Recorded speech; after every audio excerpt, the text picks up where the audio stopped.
రాజధాని ఢిల్లీలో వరుస బాంబు బెదిరింపు మెయిల్స్ కలకలం రేపుతున్నాయి. తాజాగా హోంశాఖ కార్యాలయానికి బాంబు బెదిరింపు మెయిల్ వచ్చింది. దీంతో ఈ తరహా బెదిరింపులకు పాల్పడుతోంది ఎవరనేది కనిపెట్టేందుకు పోలీసులు దర్యాప్తును ముమ్మరం చేశారు.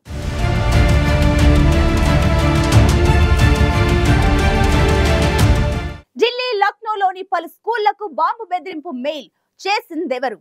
తాజాగా హోంశాఖ కార్యాలయానికి బెదిరింపు మెయిల్ పంపిన వారికి, అంతకు ముందు పలు స్కూళ్లకు బెదిరింపు మెయిల్ పంపించిన వారికి సంబంధం ఉందా? ఇంతకు ఈ బెదిరింపు ఘటనలకు సంబంధించి పోలీసుల దర్యాప్తులో ఏం తేలింది?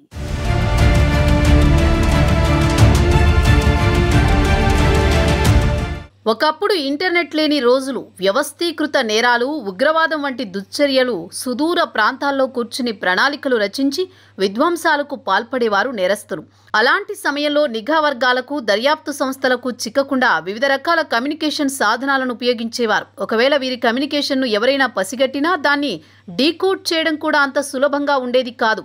అయితే ఇంటర్నెట్ అందుబాటులోకి వచ్చిన తర్వాత ఎలాంటి నేరాలను అయినా సరే ఏదో ఒక మూలన కూర్చుని చేయగలుగుతున్నారు. ఇంటర్నెట్ కేంద్రంగా ఎక్కడో ఉండి మరెక్కడో కలకలం సృష్టించగలుగుతున్నారు నేరస్తులు.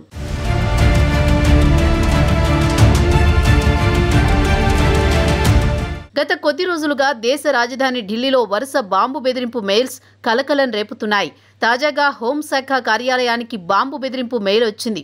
నార్త్ బ్లాక్లోని కేంద్ర హోంమంత్రిత్వ శాఖ కార్యాలయాల్ని పేల్చివేస్తామని ఢిల్లీ పోలీస్ కంట్రోల్ రూమ్కు బెదిరింపు ఈమెయిల్ను పంపించారు దుండగులు. సమాచారం అందుకున్న వెంటనే రంగంలోకి దిగిన భద్రతా బలగాలు ముమ్మర తనిఖీలు చేపట్టాయి.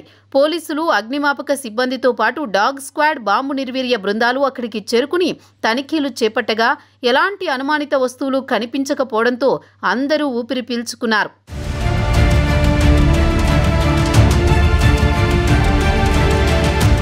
మరోవైపు దేశ రాజధాని ఢిల్లీని హడలెత్తించిన బాంబు బెదిరింపు వ్యవహారంలో దర్యాప్తు చేస్తున్న పోలీసులకు ఇలాంటి పరిస్థితి ఎదురైంది. మే నెల ప్రారంభంలో ఢిల్లీలోని దాదాపు 150 పాఠశాలలకు ఏకకాలంలో బాంబు బెదిరింపు మెయిల్ వచ్చింది. ఈ బెదిరింపు మెయిల్తో ఆయా స్కూళ్ల యాజమాన్యాలతో పాటు పిల్లల తల్లిదండ్రులు కూడా తీవ్ర భయాందోళనకు గురయ్యారు. దీంతో స్కూల్స్ యాజమాన్యాలు పోలీసులకు సమాచారం అందించి పాఠశాలల నుంచి విద్యార్థులు అందరినీ బయటకు పంపించి వేశారు. బాంబు స్క్వాడ్లతో రంగంలోకి దిగిన పోలీసులు ఆయా పాఠశాలల్లో అణువణువు తనిఖీ చేసి ఎలాంటి ముప్పు లేదని తేల్చారు. అయితే ఈ బెదిరింపులను మాత్రం సీరియస్గా తీసుకున్న పోలీసులు దీని వెనుక ఎవరెవరు ఉన్నారనే దానిపై దర్యాప్తు చేపట్టారు.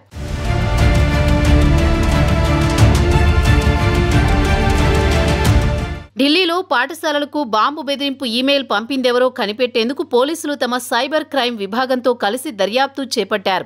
ఆయా స్కూళ్లకు వచ్చిన ఈమెయిల్ హంగేరీ దేశ రాజధాని నగరమైన బుడాపెస్ట్ నుంచి వచ్చినట్లు ఐపీ అడ్రస్ ద్వారా గుర్తించారు. అయితే ఆ ఈమెయిల్ సర్వర్ మాత్రం రష్యాలో ఉందని గుర్తించారు.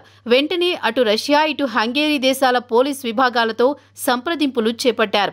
ఇంటర్పోల్ సహకారాన్ని కూడా తీసుకుని ఈ బెదిరింపు మెయిల్ పంపిన దుండగులను పట్టుకునేందుకు ప్రయత్నిస్తున్నారు పోలీసులు.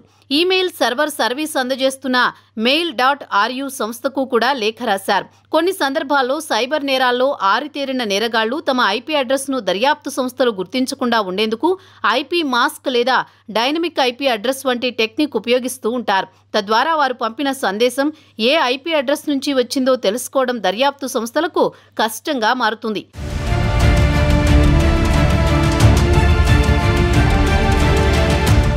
అయితే ఈ తరహా బాంబు బెదిరింపులు కేవలం ఢిల్లీలోనే కాదు, ఆ తర్వాత ఉత్తరప్రదేశ్ రాజధాని లక్నో నగరంలోని పలు స్కూళ్లకు కూడా వచ్చాయి. గోమతి నగర్లోని విబ్ గ్యోర్ పాఠశాల కార్యాలయానికి వచ్చిన బెదిరింపు ఈమెయిల్తో అప్రమత్తమైన యాజమాన్యం పోలీసులకు సమాచారం ఇచ్చింది. బాంబు స్క్వాడ్ బృందాలతో తనిఖీ చేయగా అది కూడా ఉత్తుత్తి బెదిరింపే అని తేలింది. ఈ ఘటనపై యూపీ పోలీసులు దర్యాప్తు చేపట్టారు. ఢిల్లీ, లక్నో బెదిరింపు ఘటనలకు బాధ్యులు ఒకరేనా, లేక ఒకరిని చూసి మరొకరు ప్రేరణ పొంది ఈ తరహా దుశ్చర్యలకు పాల్పడ్డారన్నది తేల్చే పనిలో పడ్డారు పోలీసులు. ఎక్కడో యూరప్ ఖండంలో ఉన్న ఓ చిన్న దేశం హంగేరీ నుంచి ప్రపంచంలోనే జనాభా పరంగా అతిపెద్ద దేశంగా ఉన్న భారత్లో కలకలం సృష్టించిన ఆ దుండగులను పట్టుకోవడం కోసం ఢిల్లీ పోలీసులు మాత్రం తమ ప్రయత్నాలు కొనసాగిస్తూనే ఉన్నారు. ఈ తరహా బాంబు బెదిరింపు మెయిల్స్ ఎవరు పంపిస్తున్నారు, వారి ఉద్దేశం ఏంటనే దానిపై పోలీసులు దర్యాప్తు కొనసాగుతోంది.